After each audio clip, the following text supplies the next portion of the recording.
तो ये देखिए, अब ये सिंधु नदी रही जो हम पहले स्लाइड में देख चुके हैं। तो हम पहले सिंधु को मार्क करते हैं, ठीक है। तो ये रही सिंधु नदी, यहाँ से दमचौक से भारत में प्रवेश करती है और यहाँ आके एक नदी मिलती है। कौन सी नदी? श्योक नदी। और श्योक नदी में एक नदी कौन सी आके मिलती है अभी बताया? नुब्रा नदी। और यह भारत से होते हुए पाकिस्तान में यह नदी पहुँच जाती है, ठीक है। और एक नदी देखिए, एक नदी और है जो इसकी सहायक नदी है। कौन सी नदी? ये देखते हैं, चेनाब। चेनाब नदी सिंधु की चेनाब नदी सिंधु की सबसे बड़ी सहायक नदी है, ठीक है। तो ये कहाँ से निकलती है चेनाब नदी? तो चेनाब नदी है यहाँ से हिमाचल प्रदेश से निकलती है। तो जो चेनाब रिवर है दो नदियों के मिलने से बनती है। कौन कौन सी? यहाँ से चंद्रताल से चंद्र नदी और ये सूर्यताल से भागा नदी। और चंद्र और भागा नदियों के मिलने से कौन सी नदी बनती है? चेनाब रिवर। और ये चेनाब रिवर इस तरह से हिमाचल से होते हुए जम्मू कश्मीर के रास्ते आकर किस में मिल जाती है?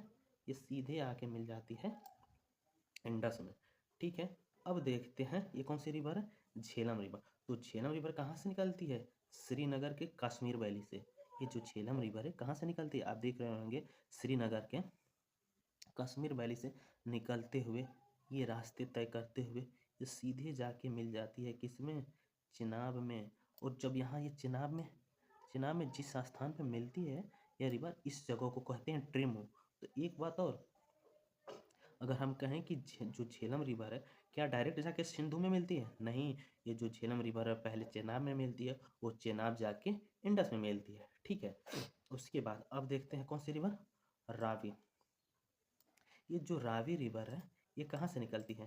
आपको दिख रहा है? ये जो रावी रिवर है यहाँ से निकलती है हिमाचल प्रदेश से। रावी रिवर कहाँ से निकलती है? रोहतांग दर्रे से। रावी रिवर कहाँ से निकलती है? रोहतांग दर्रे से निकलकर चलते चलते ये नदी कहाँ पहुँच जाती है? ये पहुँच जाती है चेनाब में जाकर मिल जाती है और चेनाब इंडस में मिल जाती है। अभी भी दो नदियाँ हैं, ठीक है, ध्यान रखिएगा यार। कौन कौन सी दो नदियाँ? व्यास रिवर और सतलुज रिवर। तो एक बात और, जो ये कैलाश पर्वत है यहीं से निकलती है सतलुज रिवर, ठीक है। पहले भी बता चुके हैं कि कैलाश पर्वत से इंडस के साथ साथ दो और नदियाँ निकलती है। कौन कौन सी नदियाँ? एक थी ब्रह्मपुत्र और दूसरी थी सतलुज नदी। तो सतलुज नदी भी कैलाश पर्वत से निकलती है। तो कैलाश पर्वत से निकलते हुए हिमाचल प्रदेश में एक पड़ता है सिपकिला पास। सिपकिला पास से होते हुए यह नदी कहाँ जाके मिलती है? यह नदी मिल जाती है चेनाब में, ठीक है। और चेनाब नदी जाके कहाँ मिलती है? इंडस में, ठीक है।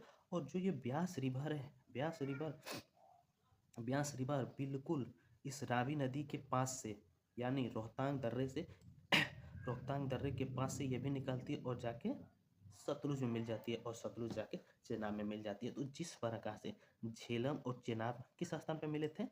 जो स्थान पर मिले थे उसको क्या कहते हैं? ये कौन सा स्थान है? ट्रेमो, ठीक है। उसी प्रकार से ये सभी नदियाँ इस जगह पर मिल रही हैं।